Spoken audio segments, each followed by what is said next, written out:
Picture this. You're in a medieval city.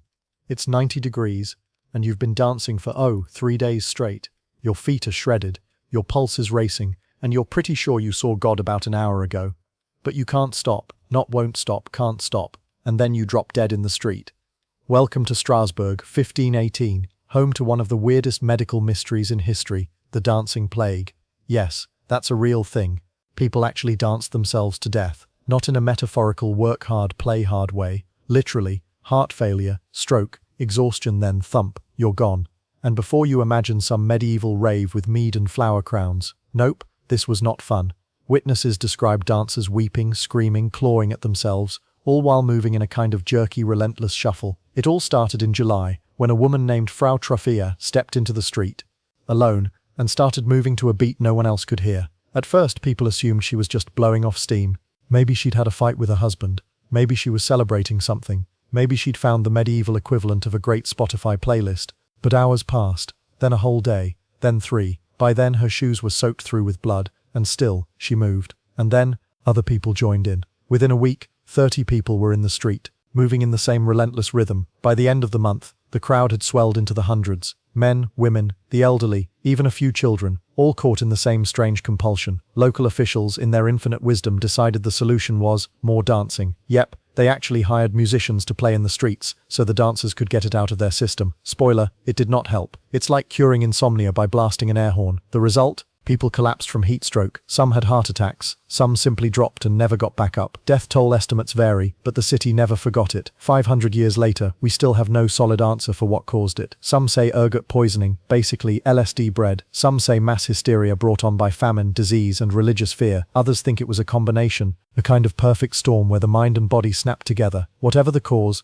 it's one of the strangest mass events in history, and it raises the question, if it could happen to them, could it happen to us? Because if history has a beat, we have a bad habit of marching to it. Let's revisit this happening in more detail. It's July 1518, and Strasbourg is cooking like a brick oven. This is pre-air conditioning, pre-cold drinks, pre-anything comfortable. The streets smell like a mix of hot horses, yesterday's fish market, and the open sewer that runs right down the center. The people, tired, cranky, hungry. The winter before had been rough. Harvests were bad, food prices were high, and meat was for the rich. Bread was scarce, and when you could find it, it wasn't exactly a joy to eat. Chewy, dark, and sometimes suspiciously spicy. On top of hunger, there was fear. Religion ran the show, and superstition was basically a second currency. Plagues, floods, and war rumors were all in recent memory. If your cow stopped giving milk, you didn't call a vet, you called a priest. People believed disease came as punishment from God, or as a curse from the devil, or both. And hovering over all of it was a huge pink sandstone cathedral, Strasbourg Cathedral, a reminder that God was watching, and maybe not too pleased. So imagine a city that's one big powder keg. Heat, hunger, fear, and a belief system where strange events have supernatural explanations. Then throw in one woman with restless feet.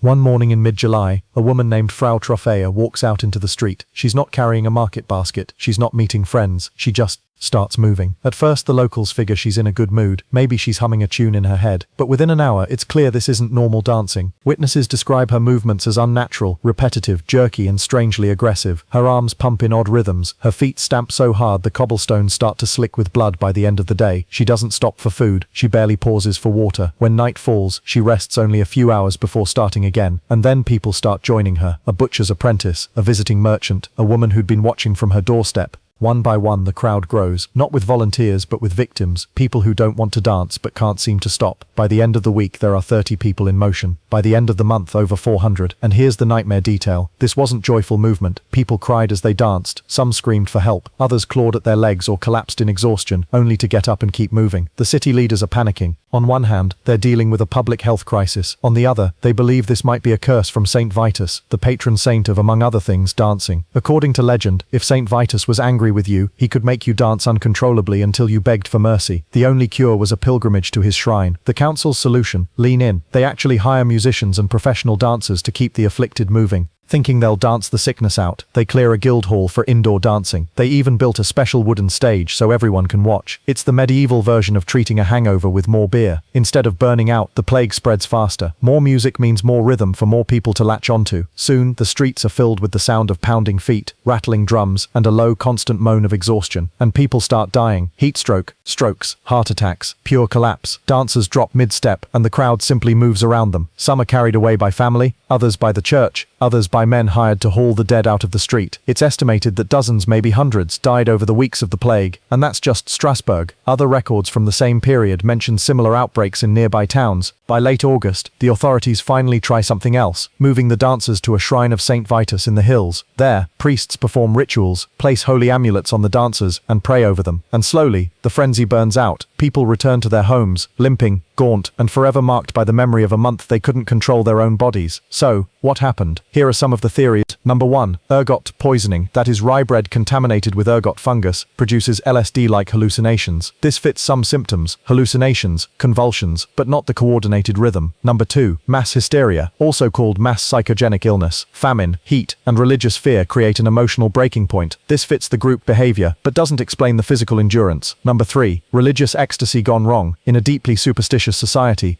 belief in curses can produce real symptoms. This fits the St. Vitus element, but not the sheer number of deaths. And, number 4, a perfect storm. Maybe it was all of the above: stress, bad bread, superstition, and a contagious psychological trigger. Strasbourg 418 wasn't unique. Just as an FYI, similar dancing manias popped up across Europe in the 14th and 15th centuries, some linked to religious pilgrimages, others to unexplained mass hysteria. One famous example was Aachen 1374, where thousands danced in the streets for weeks. And in modern times, well, no one's dancing themselves to death, but we've seen stadium stampedes, TikTok trend injuries, and mass social behaviors that spread like wildfire. The psychology isn't so different, just the soundtrack. So, why does the dancing plague still fascinate us? Because it's a reminder that humans aren't as rational as we like to think. Give us the right mix of stress, fear, and suggestion, and we might all start moving to the same strange beat, whether it's a medieval jig, a financial panic, or the latest viral craze. In 1518, it was dancing. In 2025, who knows? Just remember, history has a rhythm, and if you hear it, maybe sit this one out.